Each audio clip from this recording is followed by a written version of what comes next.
Time now for sports on 104.7 The Cave. Here's Ned Reynolds. Mike, the intern, Ned Reynolds, back in the studio on a very chilly Tuesday morning. You know, I'll tell you right now, the taste of Sunday's loss is slowly but surely leaving my mouth. And, you know, just to hear some of the players and coaches and what they've had to say. Coach Reed on Monday, I thought, had a really cool thing to say in his press conference where he was talking about, you know, usually after a game you get on the plane and guys are messing around their iPads or listening to music. It's real loud and, you know, blah, yeah. And he's like, no, none of that. Every single guy on that plane was watching the game, trying to learn from the mistakes. They were all focused as soon as they got on that plane. So you say that and you hope that that's going to fix some things, but, man, they've got some work to do. Mike, and that's all coach speak. Of course, he's not going to say anything else. He's really missing the real reason why this happened. And you're cognizant of it. It just hasn't impacted you. The fact that Ned Talk didn't get on the air. Well, that's oh my God, probably. But you know, I did everything I could to make sure it was happening. But yeah, I'm just being facetious. You're really making some sense though. That's probably what happened, Ned. Damn it. We didn't get on our show Sunday because there was an electrical foul up here. Yeah, we had some electrical issues building wide. But yeah, I did hear Reed say, though, about coming together, and yeah, that's fine.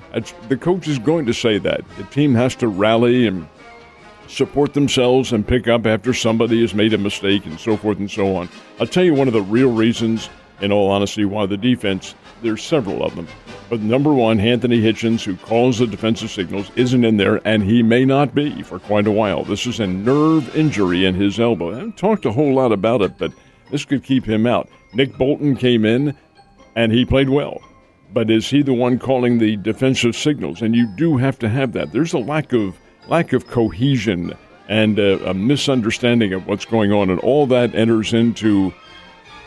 really enters into a disunity on the team. Not intentionally so, of course, but when you don't have somebody out there guiding you on the field. And the other reason that, and I'm being serious here, that hasn't been addressed, and it's one that I've talked a little bit about on this show, is that we are now into the era of Patrick Mahomes by about 5 years now.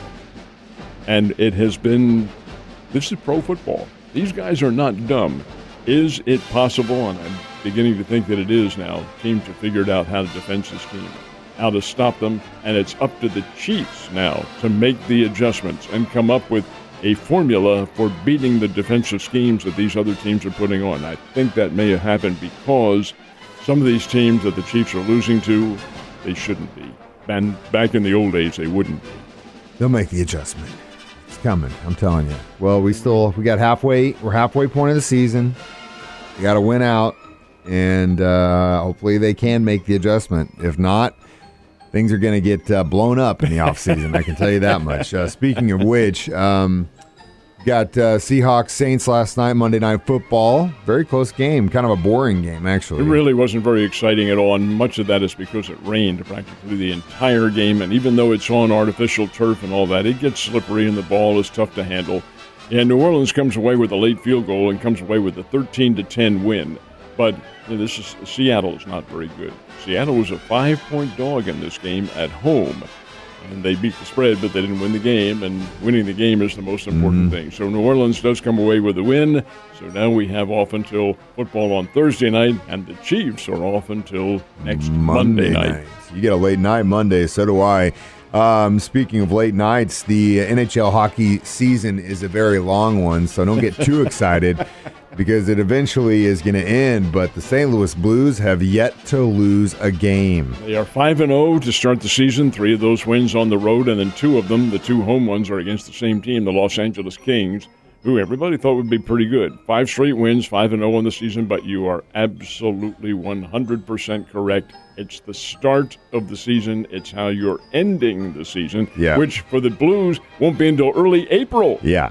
April, like next year. That's how long this season goes. It's a marathon season.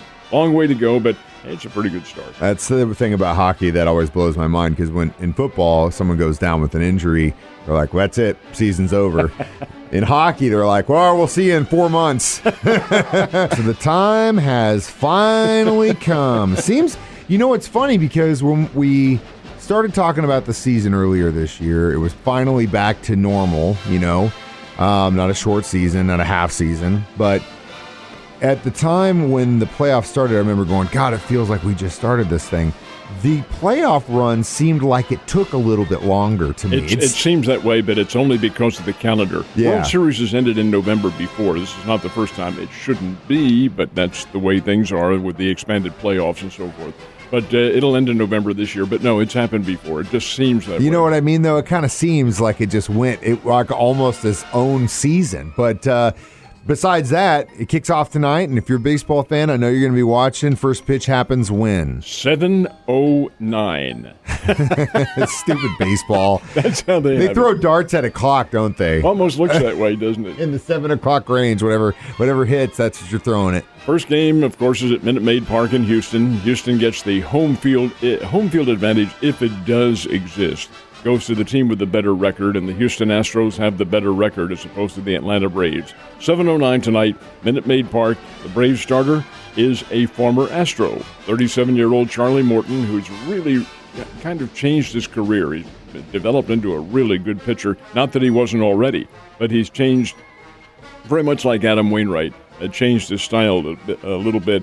Morton 14-6 this year, and really a mainstay for the Atlanta Braves.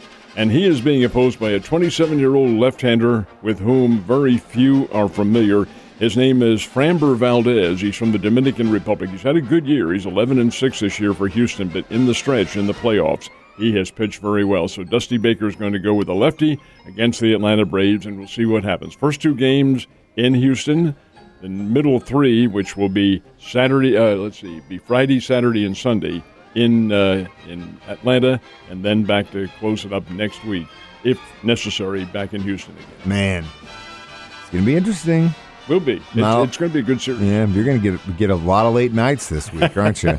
Well, I'll bring in more coffee for you tomorrow. So you're right on the money. I think everyone kind of knew you were right on the money when we called who the new manager for the St. Louis Cardinals is going to be. They finally made that official yesterday morning. Your thoughts?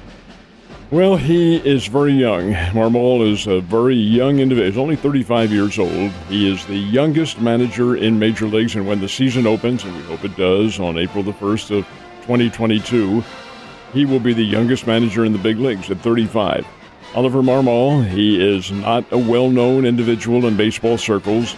He has been the bench coach for Mike Shildt. Bench coach in Major League Baseball is the associate manager, the assistant manager. Bill Verdon here in town was a bench coach for many years after his managing days had concluded.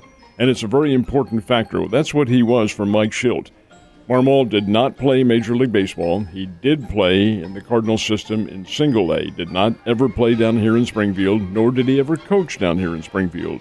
But he was asked the question, hey, when did you realize when your career was over in 2010? Why did you give it up? He said, well, I was batting $190, and that wasn't going to get it. It's a great answer. Well, batting 190 doesn't usually catch anybody's eye. Well, that's when he applied for coaching because he thought he would be a pretty good coach. He's a College of Charleston product. He played college baseball. And his coaching has taken him from the Single A level. He never coached or managed here in Springfield. But in Single A level and the lower level, the rookie league, Johnson City, he was in Tennessee, he was there. And then Shildt brought him right up to the big leagues. He's a guy who has a very good baseball acumen. I watched his interview yesterday. He conducts himself very well. So we'll see. The reactions have been generally good for him. It could be a pretty good choice. Yeah, hopefully it is. You know, baseball is becoming younger every day. Interestingly enough, he's younger than some of the players on the Cardinals. He's younger than I am, and he's managing the St. Louis Cardinals. You want to talk about feeling old, man? I'm like, oh, God, what have I been doing with my life? I'm still an intern. Jeez. I was asked the other day who the youngest manager ever in Major League Baseball history was. And it's a guy named Roger Peckinpah back in 1914 with the New York Yankees. He was asked to manage the Yankees toward the end of the season when they fired their manager. And he did. He had maybe a month and a half as manager. He goes down as the youngest. They replaced him during the winter with an older guy. Then the next one. How old was he? 23.